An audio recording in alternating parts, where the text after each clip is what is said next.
How's it going, ladies and gentlemen? My name is RuffledRowlit, and welcome back to a brand new video. Today, guys, I'm going to take a look at a mix of rumors, potentially some leaks, and of course, some new gameplay screenshots which have shown up. So sit back, relax, and let's get started. First things first is this post right here coming to us from PoriLeaks. Now, PoriLeaks is, I'm not sure if I should call it an individual person or if there's multiple people, but basically they share when there is leaks and stuff like that that they find, and they're basically posting this, and I don't know again where they're getting this info from, because I've been talking to a few people, but for the most part, there's really nothing out there at the moment. As far as I'm aware, I don't think anything is officially out, from any specific sources, but he's saying the following, which is tracking updates for PLZA.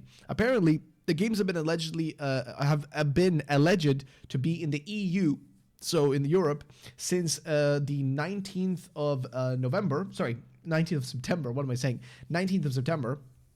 The insider groups report that allegedly physical copies are circulating. Again, haven't really heard of that, but fair enough. And then physical game copy sightings may happen rather soon. Multiple claims surface that they are sitting in warehouses. Now, the thing is, I've heard that claimed by a lot of people as well. Funny enough, I actually asked my little brother, have they shown up in your guys' warehouse? And no joke, right before I started this video, recording, he says, I'm no ID. I don't think they've came in yet. So at least within Sweden, they have not shown up yet. That's as far as what he's saying.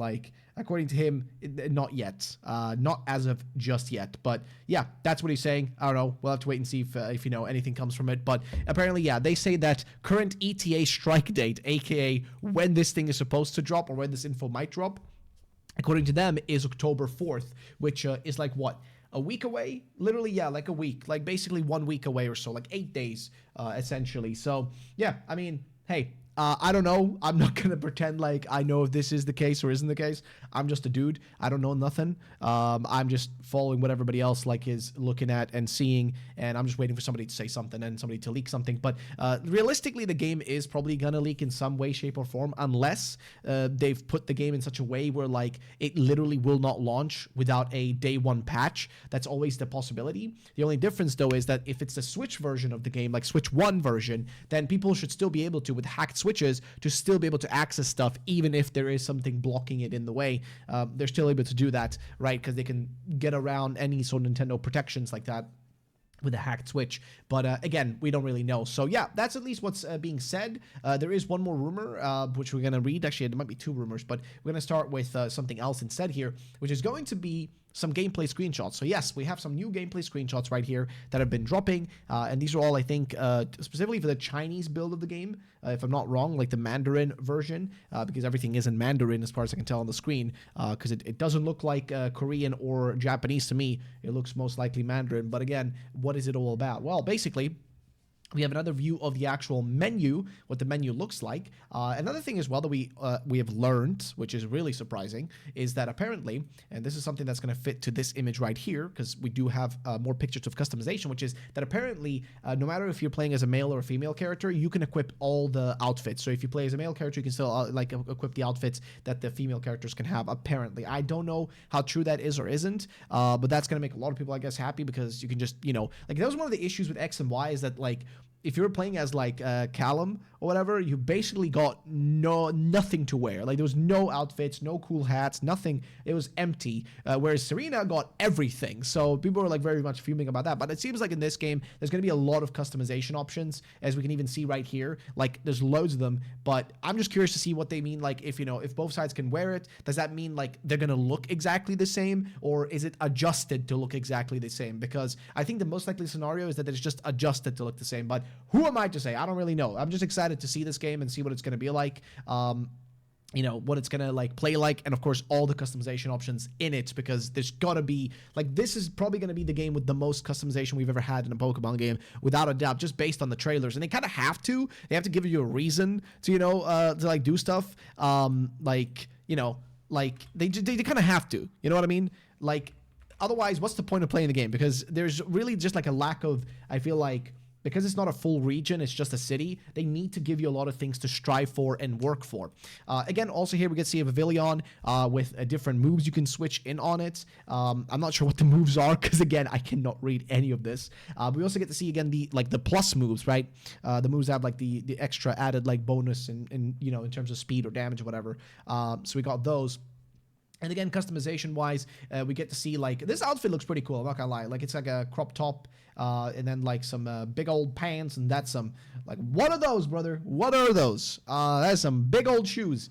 But yeah, no, we get to see like some decent customization, and also the fact that there's going to be so many more options for customizing stuff, not just the bare minimum. Like it seems like customization is going to be really, really in depth. We also get to see my favorite thing, which is the camera. Okay, so the camera is here. You're going to be able to use your Rotom phone, but it looks like the camera has been expanded beyond what was there in Scarlet and Violet. And also, it could be crazy, but this like little plus sign up there, so not the camera here, but the plus sign right above it, like right up there. That plus sign, to me at least, looks like they might have brought back the ability to remove the UI to take your pictures, or to remove the UI to move the camera around to film cinematics, because that's something that, dude, they had that in Scarlet and Violet. And then they removed it with the DLC that came out. They literally removed it and made it impossible for you to remove the UI or get rid of the UI to just film interesting things. Like, how do you have a game and you somehow fuck it up and make it harder for creators to make cool concepts? Because I think some like really great creators that use it to full advantage is like Shiny Hunter Catherine, I think her name is, makes some really good videos using that, like the camera. And there's a few other people, and I'm just thinking to myself, this is amazing. And then they just remove it. They straight up just screw up, okay? They screw up and they remove it, and I think it's really dumb. And we have even, like, again, we have more stuff. Even Centro is tweeting about these photos right now, these gameplay photos. There's even one here that I haven't seen, which seems to show the character, like, traversing on top of a bunch of stuff, which I'll try to show that as well. But basically, I'm just excited that the camera is back, and it seems like, based on this, we're going to be able to actually remove the UI. I mean, I could be wrong. That could be a different button, that plus button, but I think that is to remove the actual UI, so you can take clean pictures, even if you're just recording via OBS or something like that. It's just something I'm excited for as a creator. I know it sounds a little bit far-fetched, but yeah. Here we get to see another picture of Magikarp. Poor Magikarp just out of water. I think he's dying. But either way, moving on. We have to actually see the Alpha Houndoom. And this bad boy is angry, and according to a lot of the insider, not the insider, I guess the preview people that got to play the game early, this battle apparently is really hard, and there will be, again, like these alpha Pokemon all over the place. Here we get to see actually the player, because the thing is, we don't seem to, in this game, have any sort of traversal mode in the sense of, like, you don't have Koraidon or Miraidon to ride on. It's not like Let's Go Pikachu and Eevee where you can mount your Pokemon, at least based on these looks. And there's no Pokemon to float down on, like we would do in, with Hisuian Braviary in Legends Arceus. Instead, they just straight up decided to go in the other direction and be like, you know what? None of that. It's a small city, so you're just going to be able to float down. If you jump down from a building, you float down on top of your, little Rotom, which I don't know how Rotom's got. Dude, Rotom's got some crazy games if he can hold you all the way. But there's that. We get to see here, like, an attack from behind against this W-ranked player. We also get to see that they do show how many Pokemon they have, and this fellow's got himself a Chespin. So, of course, Sylveon's going to be, just crushing him. Here we also get to see some traversal where you can actually seemingly climb, which is interesting because we have seen some hints towards this, but nothing was confirmed. But it does seem like there will be areas where you can legitimately climb, which I'm very excited about. Like, there's actually more traversal, right? Like, there's more traversal. It's something that we always want in Pokemon games. I feel like Scarlet and Violet kind of removed that essence, which Arceus was trying to push for it more, but then they sort of backpedaled. They kind of backpedaled with Scarlet and Violet, but now it seems like, yeah, they're going all in on it again to some level. And again, here it seems like you're gonna be able to jump off the edge. Here we seem to be, I think this is might be a day passing or a battle victory or something like that. Again, I can't read it, so I'm not sure. I think it's a battle victory. Then again, we'd see the battle inside of the restaurant, and also the Mega Stone for Mega Victory Bell, as far as I'm aware. I think that's what they said this was. Again, I could be wrong, but I think that's what they said. And then here also we can see that image of, like, you standing kind of like, on this, like, platform that connects two buildings, and I guess this is for, like, the redevelopment of the city, so makes sense. But yeah, Again, most stuff like that confirmed. And then there was also this post right here on 4chan. So I thought we'd take a look at this because we already talked about like the new gameplay reveals. But let's talk a little bit about some rumor stuff. So this one says Mega Dimensions DLC information. Straight to the point. For those who don't know, the DLC takes place in an alternate Lumios city called Hyperspace Lumios. Okay. From what I know, it's similar to Lumios in the main story, but more technologically advanced. So actually, I wouldn't even think that would be too crazy. I'm not gonna lie.